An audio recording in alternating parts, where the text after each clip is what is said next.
Bonsoir à toutes et à tous. Au sommaire de cette édition, démolition des immeubles de Maris, les riverains se plaignent de leur sécurité et bien-être malgré les assurances du chargé des travaux. Dans la banlieue dakaroise, c'est le cadre de vie qui se dégrade de plus en plus avec les eaux usées, source de plusieurs cas de diarrhée. Reportage à suivre dans ce journal. Sur le front social, le secteur sanitaire en ébullition. Le cadre unitaire des syndicats de la santé menace d'aller en grève en février face au mutisme de l'État sur leurs revendications. À Pikine, l'intersyndicale des travailleurs de l'hôpital annonce l'arrêt du fonctionnement de la structure dans les jours à venir. Le préfet de Dakar autorise la marche de la plateforme Nyolank ce vendredi. Ses membres et sympathisants vont manifester contre la hausse du prix de l'électricité et pour la libération de Guy Marius Sagna. Et puis le Sénégal va disposer de 360 milliards de francs CFA pour booster le secteur de l'énergie. Ce deuxième compact des États-Unis va permettre d'accélérer le projet de l'accès universel à l'électricité d'ici 2025. Voilà le sommaire de ce 20h. Tout de suite le développement.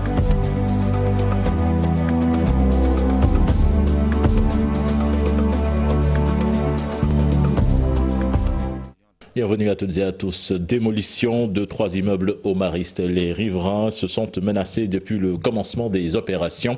Le chargé des opérations des travaux de son côté rassure et soutient que toutes les mesures de sécurité ont été prises pour la sécurité et le bien-être des populations. Reportage signé sur place Fatimata Touré et Modou Diop. Au HLM Mariste, les pelles mécaniques en plein dans l'opération de démolition des immeubles menaçant ruine. Sur le site, quelques techniciens s'affairent autour de l'opération des travaux qui suscitent inquiétude chez les riverains.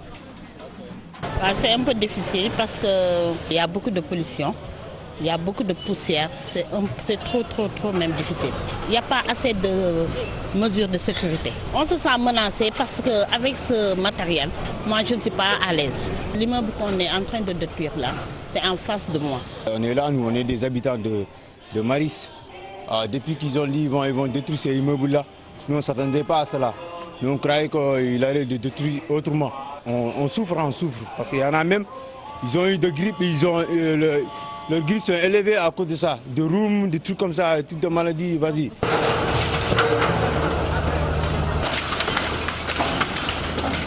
Pour les responsables des opérations, la sécurité est de mise.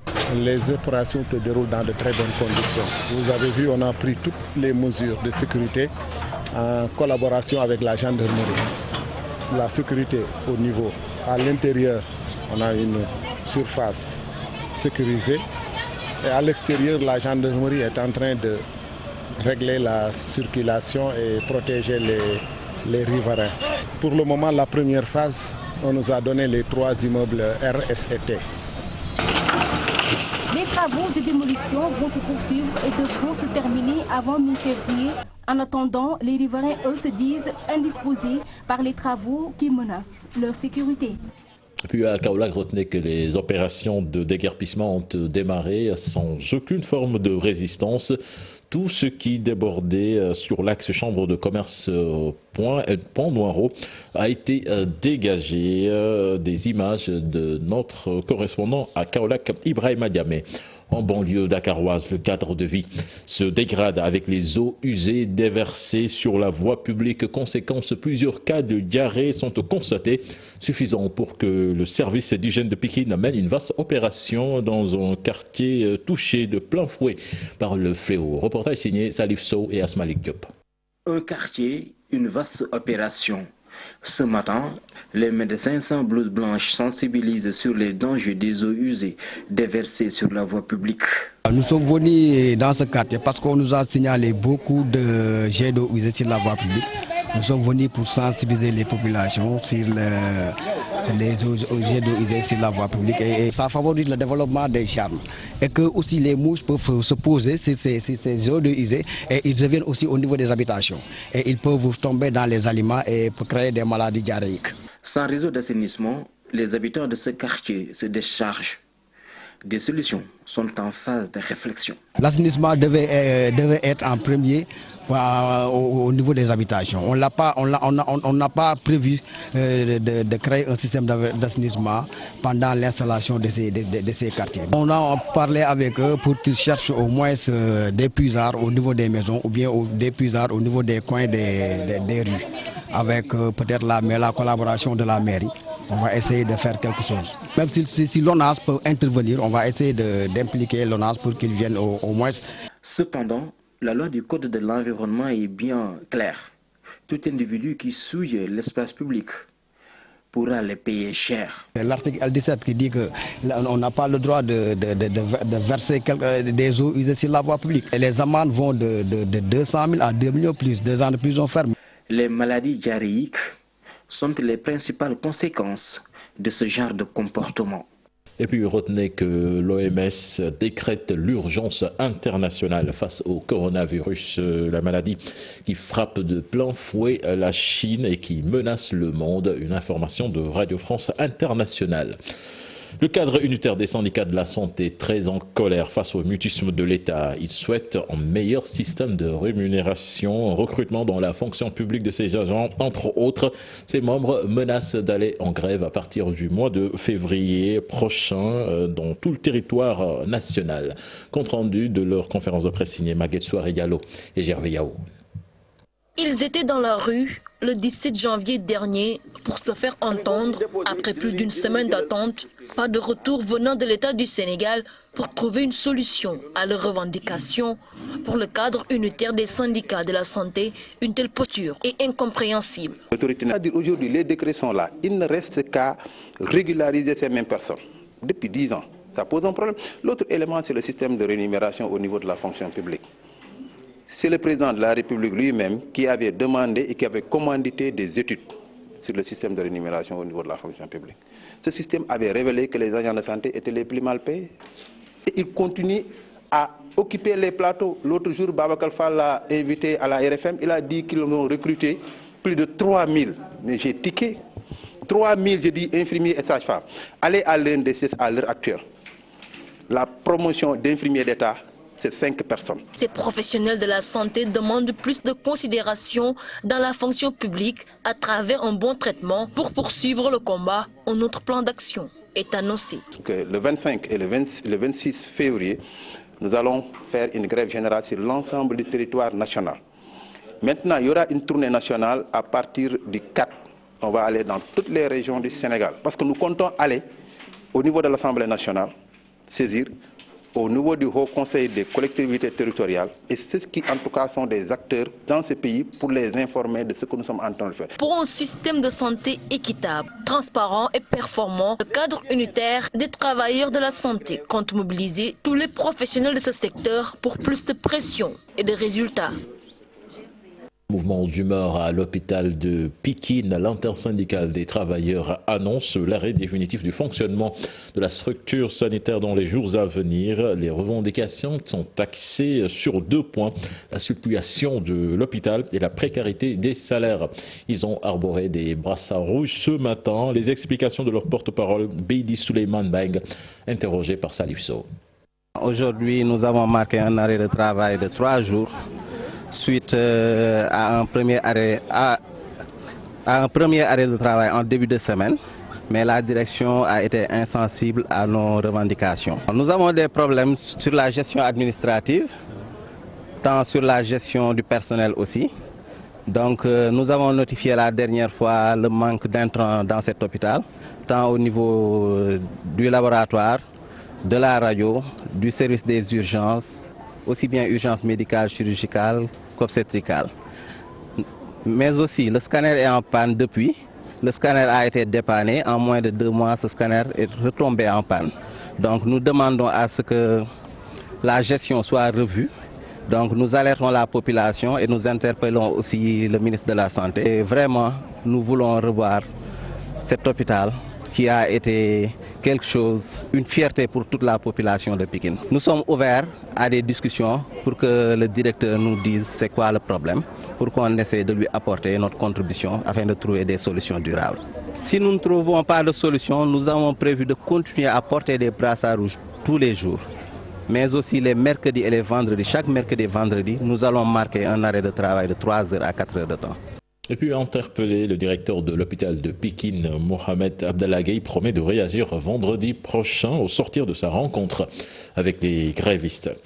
Dakar va abriter pour la première fois le forum des pays membres de l'OCI les 5 et 6 mars prochains. Les organisations de la société civile vont se pencher sur les disparités et les divergences du monde musulman. Le comité de pilotage qui a fait face à la presse ce matin compte renforcer le cadre d'échange et de réflexion déjà existant. Compte rendu signé Maïmouna Ndiaye et Mohamed Dian. Rôle des organisations de la société civile pour l'unité de la Oumma et la protection de ses institutions.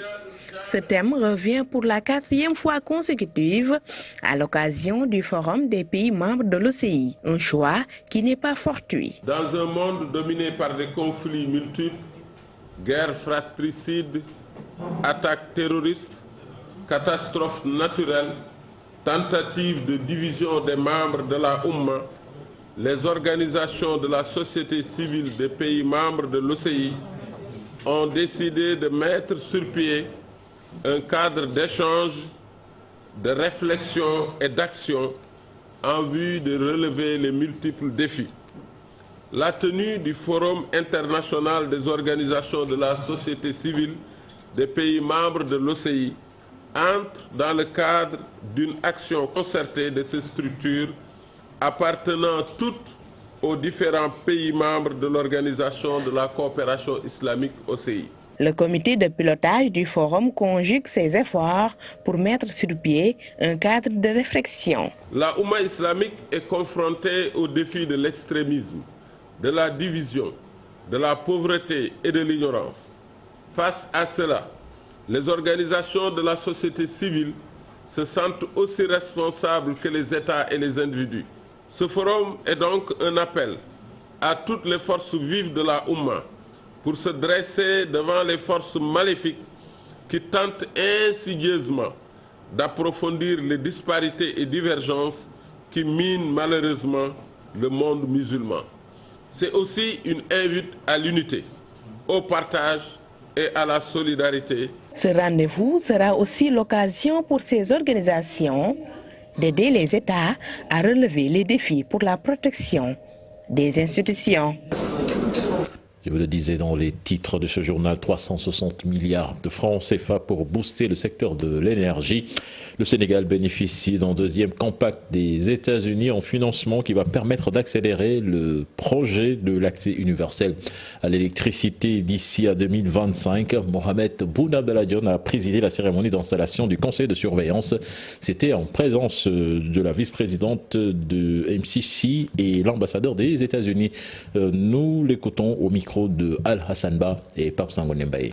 Nous pouvons nous enorgueillir de cette situation quand on connaît les conditions et les exigences pour qu'un pays puisse bénéficier d'un compact des États-Unis d'Amérique. Des exigences en matière de bonne gouvernance surtout. Ce compact est dédié à l'énergie parce que nous connaissons tous le rôle structurant de l'énergie dans le processus de développement. Et le développement avant tout, c'est l'électricité. Et c'est l'accès universel qui est projeté en 2025 qui va se trouver être accéléré à travers ce compact. Le compact du peuple américain, c'est 550 millions de dollars. C'est important auquel le Sénégal a rajouté en fonds de contrepartie 50 millions de dollars. Ce qui fait un total de 600 millions de dollars, soit 300 milliards de francs CFA, 360 même, me dit-on, avec le dollar qui s'apprécie. Nyolank, encore dans la rue, ce vendredi 31 janvier, une manifestation autorisée par le préfet de Dakar. Le collectif va manifester donc pour la baisse du prix de l'électricité et la libération de Guy Marius Sagna, l'un de ses membres 4 que je vous propose d'écouter au micro de Thiaba Aliba et Tierno Laurent Mendy.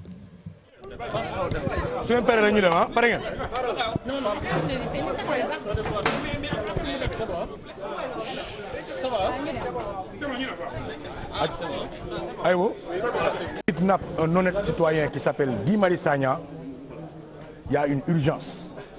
Et cette urgence, c'est ce vendredi-là. Aucun Sénégalais n'aura le prétexte. Aucun Sénégalais n'a le prétexte de ne pas sortir dans les rues pour montrer son indignation et se battre pour Guy Marius Sagna pour sa libération. Guy est allé en prison pour nous, c'est nous qui devons le sortir de prison. Nous lançons un appel solennel à tous les Sénégalais de tous bords, Sénégalais d'ici et d'ailleurs, ne dëkk bi xonk cur, que chacun s'habille en rouge.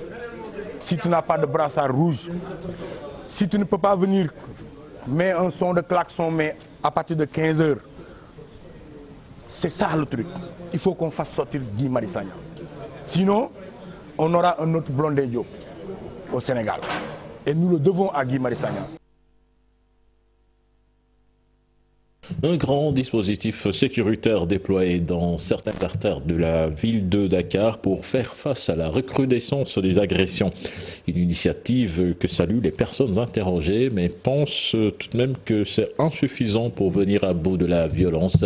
C'est ce que nous allons voir dans ce micro-trottoir signé Maguette Soiré Diallo et Gervais Yao. Je trouve que c'est une très belle initiative de renforcer la sécurité des Sénégalais. Parce qu'il y a trop d'agressions dans ce pays et cela ne peut plus continuer ainsi. Moi, je suis pour l'application de la peine de mort. Quand quelqu'un commet un meurtre, on n'a qu'à l'exécuter lui aussi. En plus, il faut vraiment que nous, Sénégalais, revoyons nos comportements.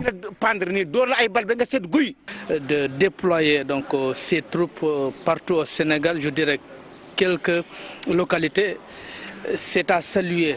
Mais à mon avis, ce n'est pas suffisant. Le Sénégalais de manière générale donc, a un comportement aujourd'hui qui est quand même déplorable, qui n'est pas civique. Je pense qu'il faudra que les populations changent donc, de comportement. Les maîtres coraniques de Louga s'élèvent contre les châtiments corporels et autres maltraitances exercées sur les talibés. Ils soutiennent que ces pratiques ne peuvent plus prospérer. On voit cela dans cette correspondance signée Tiernofal.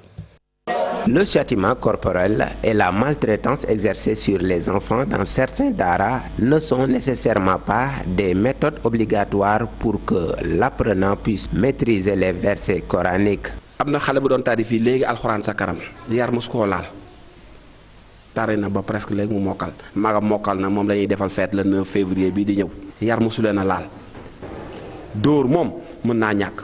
Même si l'on sait que pour certains enfants il faut lever la main pour les obliger à se concentrer, le maître coranique ne doit pas utiliser n'importe quel moyen. Te aussi dor bi ngay dor mu baña nek dor buy dag yar yi ñu utiliser ci daara ci ñukay xol comme niñ koy xolé ci école yi. Façon yar bi boko dooré nit yar dana dal waye bu dalé tamit du ray kenn waye yat mom boko dooré xalé xam nga fu mu jëm tabarakallah nan gorgolu ndax xalé ñoy nekk mak ëlëk. En tout cas, ce qui s'est passé dans la commune de Thiel dimanche dernier, où un enfant a perdu la vie suite à une bastonnade, doit pousser les maîtres coraniques à abandonner définitivement les châtiments corporels qui causent souvent des dégâts incalculables. Parce que walum jang ak jangalé dafa soriyo lolu door ak ray manam dañoo soriyo motax biñ ko dégget non lañu mété serigne daara yi nañu wañi doori.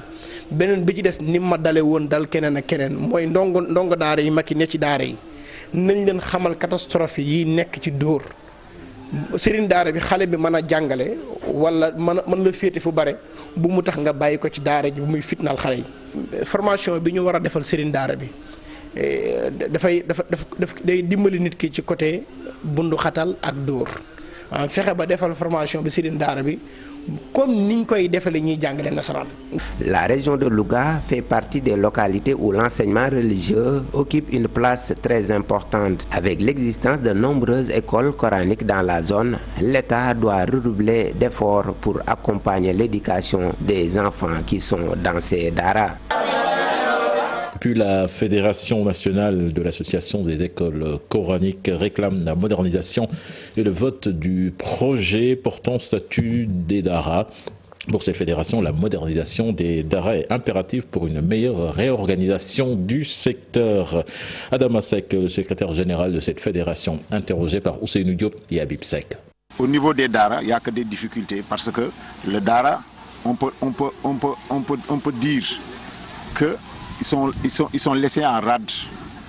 Ils sont laissés en rade. Peut-être c'est récemment que nos autorités étatiques ont pris la conscience d'aller vers ces daras-là pour essayer de les trouver des solutions. Bon, en attendant d'essayer de les intégrer dans le système éducatif national. La modernisation ici, bon, c'est toujours en termes de projet. C'est des responsabilités partagées, hein, parce que l'État doit faire ce qu'il doit faire, mais également les partenaires sociaux et la société. Et puis les syndicats d'enseignants alertent sur les conséquences désastreuses des mouvements d'humeur des enseignants. L'Union syndicale pour une éducation de qualité affiliée à l'Internationale de l'éducation est à Thiès pour un diagnostic sans complaisance des difficultés de l'école sénégalaise. Cheikh Anta Diop.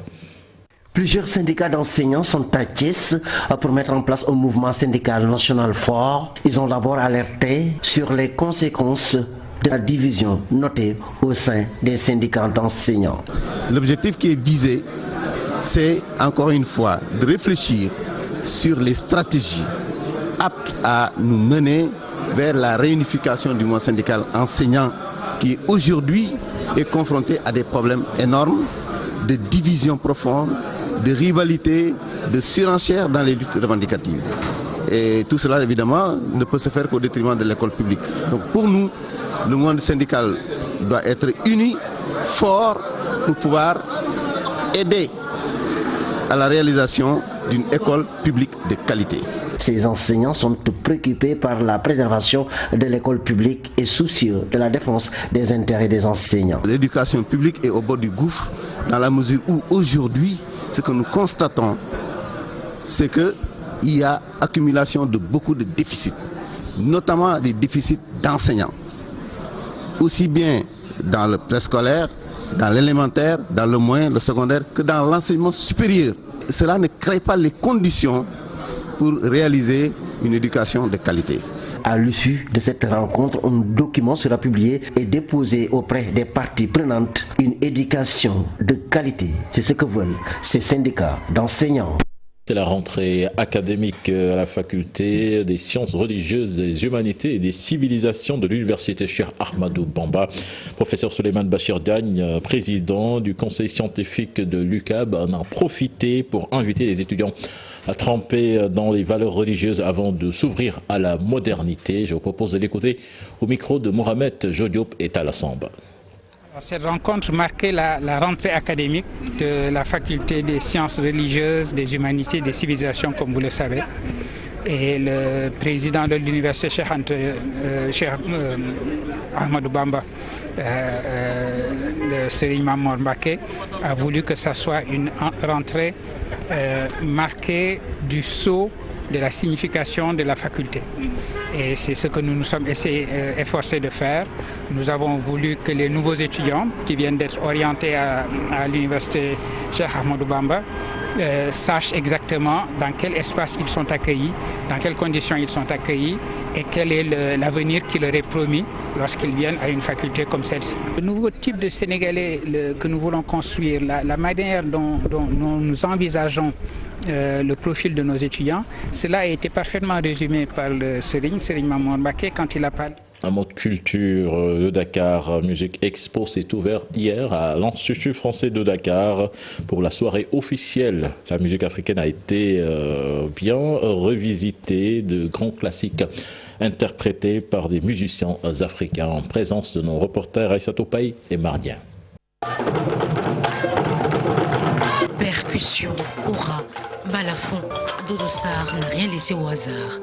Pour ce DMX, que de talent, que d'émotions, des chansons revisitées pour faire vivre l'harmonie de la musique africaine. Le Sénégal a son rendez-vous, Dakar a son festival Mais ne l'oublions pas. Ce qui est à saluer aujourd'hui, c'est la programmation. C'est quelqu'un qui a joué un rôle en tant qu'organisateur, mais il est impliqué dans la programmation. Et je suis sûr que les festivals qui ont duré, qui ont eu une vie, ont eu une personne derrière de talent et de compétences. Vraiment, je pense que ça fait très longtemps qu'on ne m'a pas vu aussi décontracté, danser, écouter la musique, participer. Merci Doudou. Et qui dit je monte pour tout le monde, je monte pour tous ceux qui ne sont pas ici. Les absents ont été présents à ce Dakar Music Expo, premier du genre. Et au finish, l'interprète de Yeo Ronti de s'émouvoir à son tour. Il a puisé au plus profond de lui-même pour chanter la chanson de Youssou N'Dour. C'est aussi important de réécouter les chansons comme ça. Et je trouve vraiment ce super projet. Et je suis très fier d'être là. Je remercie vraiment Doudou et Youssou vraiment. Et c'était vraiment un moment super magique, quoi, disons. Puis en monde de sport, 700 millions de francs CFA pour la construction d'une académie de football à Thiès, un centre de formation qui sera érigé au niveau du lycée technique de Thiès. Une convention de partenariat a été signée entre le dit établissement Avenir Football Club de Dakar et l'ancien président du Racing Club de Lancé en France. Les détails avec Chéranta Diop. En place, certainement nous y reviendrons dans nos prochaines éditions. Voilà, c'était le dernier élément de ce journal. Prochain rendez-vous pour l'information, ce sera à 0h avec le tout en images. Mais en attendant, je vous laisse avec Aram Touré pour la deuxième partie de Soir d'Info. À vous l'antenne.